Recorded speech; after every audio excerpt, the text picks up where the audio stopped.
Добро вечер. Дневна предизборна доза на рапорт со ЈОФ втор пат.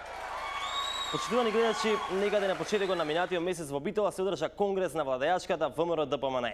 Тоа беше одлична можност да се прашаат функционерите на партијата како го чувствуваат покачувањето на цените. Да се посетиме на дел од анкетата. Осетивте ли поскапувањето што се Да. случи? Како влијае врз вашиот? Намалена ми е платата за 10%. А како влијаат цените што посматраат? За 10%?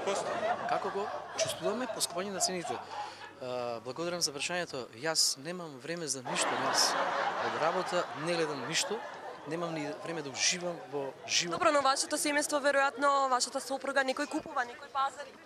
Немам време за ништо. Поскапувањето на цените во продавниците. Не ви можел ништо да ви кажам сега на конгрес. Пазарите? Не ви кажав на конгрес, не можел ништо да ви кажам во моментов. Па намалена ли е вашата куповна моќ? Кажав на конгрес, не можам ништо да ви кажам во моментов. Камо мене некој сега да ми дојде со микрофон и да ме праша како чувствувам поскапувањето. Си имам. Да, наистина си имам јас микрофон. Па, што мислам јас? Како јас го чувствувам поскапувањето?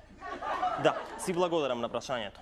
Само што морам јас да запрашам поскапување. Кој е поскапување? Еве таксито да го земеме за пример. Да, навистина ги сменија цените, ама од 50 на 40 денари старт. Што значи ги поевтинија. И дозволите ми да ви раскажам една приказна. Не знам колку знаете, ама јас сум инаку од најубавиот и најпрекрасниот Охрид. Сега живеам во големото и валкано Скопје, ама знам дека од секоја скопјанишчева се бунеле за таксито во Охрид, демек било многу скапо, многу пари им земале, ги ограбувале. За цело ова време како живеам во Скопје, Охрид, одам не толку често и само за викенди, научив неколку важни разлики помеѓу Охрид и Скопје. Едната од нив е таксито.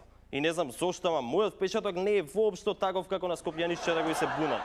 Најважната разлика помеѓу таксито во Охрид и Скопје од секогаш била цената на стартот. Охрид беше и се уште 30 денари, а Скопје пак порано беше 50 денари, нели нормално и во двата градови со вклучено возење.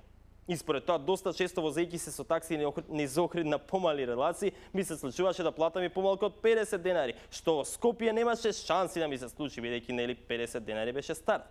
Па сега конечно и тој проблем е решен. Конечно можам и во Скопје да влезам во такси да платам помалку од 50 денари. И што е најважно, не треба ни да се возам, само си го порачувам, влегувам внатре, возачот го пушта таксиметарот, јас му давам 40 денари, и се излегувам и продолжувам пешки кон саканата дестинација. Значи, дај да скратиме. Да, ми се допаѓа намалувањето на цената на такси превоза. Чао, се гледаме утре.